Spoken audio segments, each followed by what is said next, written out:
Howdy mates, good late morning. How are we all doing? It is Sunday, November 14th, 2021.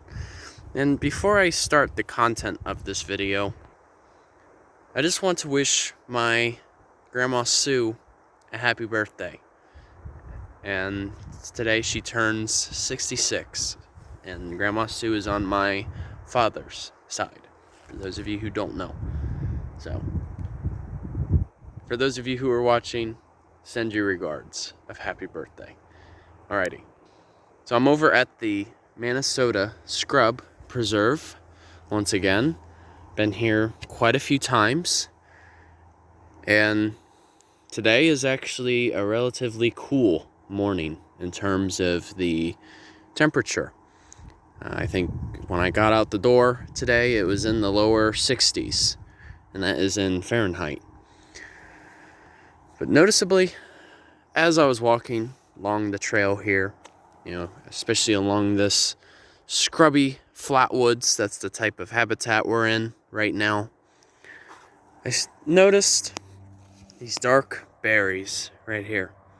Some of you may know what it is, just from initial glance. But for those of you who don't, this is actually something known as the Ilex glabra. Now, with that being said, since it falls under the genus of Ilex, it actually is a close relative or a distant cousin of our well-known holly plants. Now, the common name, it goes by a couple of different names, but it's been known as gallberry or even inkberry.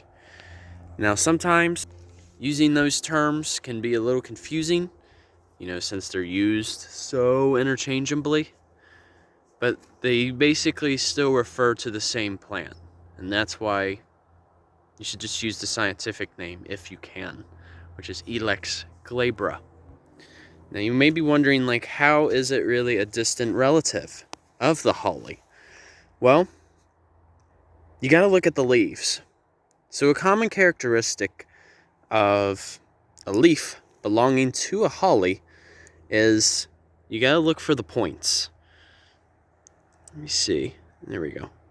If you look closely on this particular leaf, there's up to 4 separate points. So you have your tip, you have one on your left right here, on the right, and then you have one down here as well. But these points are a little sharp to the touch. But rest assured, it doesn't hurt by any means. And typically, these leaves, they're a bit more glossy and they're stiff. So that makes this plant basically an evergreen. Yes, it will shed leaves, but then there's just immediate ones that grow back. Okay, so now let's focus on the berry. So the berry, as you can see, it's not that large at all. It's probably, in terms of diameter, it might only just be, maybe a ½ inch, or maybe even close to an inch. Difficult to say. I don't have a ruler with me. That'd be funny, though, if I did. But the important thing to know about the berries is do not eat these raw, because as it turns out, they're actually poisonous. They are not safe to eat. And usually with most poisonous plants that you'll eat, you experience a lot of discomfort, whether it be stomach pain, nausea, or even dizziness, maybe even hallucinations too. So it's not worth it. Or, to be funny, you could just say it's only edible once. Alright? Everything's edible once. So, I guess, whoever did eat these in the past, you gotta thank them for what they had to experience so that people like me, or you, have an idea of what happens if you consume it. So, thanks, mates. So, avoid eating this when it's raw. That's the basic point.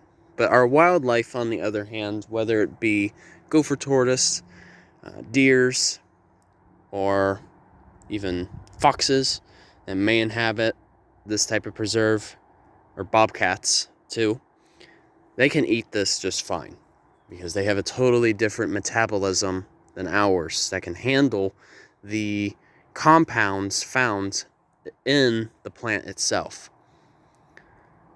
However, though, please note that if you actually roast these, like in a tea, then it is safe to have, safe for consumption.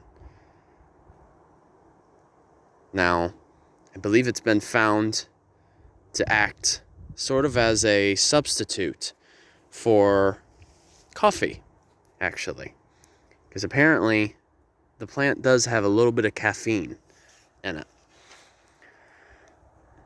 So, in a sense, it can kind of act as a plant that helps you wake up if you're feeling rather sleepy. But actually, I read something that Civil War soldiers actually used that plant. Well, specifically the Confederates. I mean, I'm sure Union soldiers used them, but considering how far south we are, they were most likely a type of soldiers that used these. But yeah, their other relatives, like separate species, have even been found in parts of the Midwest, such as Pennsylvania. But this particular species of Inkberry, you'll mostly find it only in the southeast United States. But it is characterized as a shrub, and you can see it kind of grows. Well, actually, here we go. They can basically grow to just about my height, if not taller. But they are a woody shrub. So, these are actually fairly prevalent in these types of habitats, especially when prescribed burns happen, because they have rhizomatic roots. So basically that means their roots form an extensive network in the soil. So in a sense, it makes it harder for prescribed burns to get rid of the plant or to eliminate it. And since the prescribed burn doesn't fully access all of their roots, they're actually pretty quick to grow back.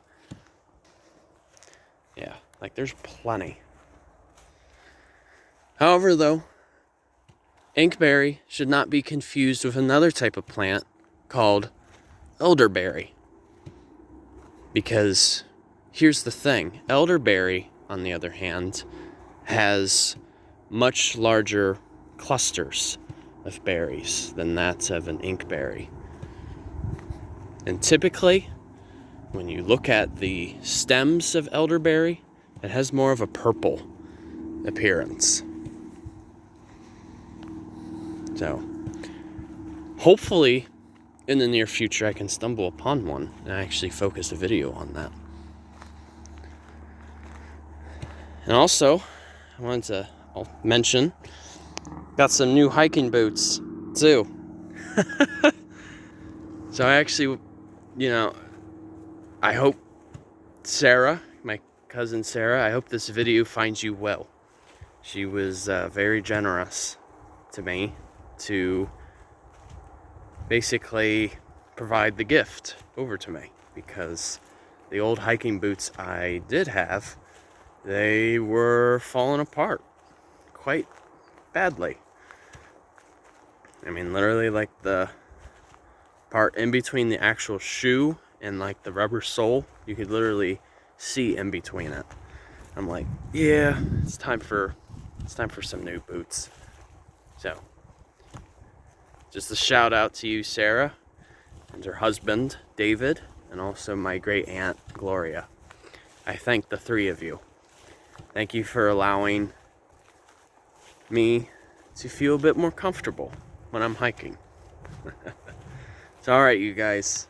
Hope you learned something of value in the video. for those of you who may hike here in the near future, or just anywhere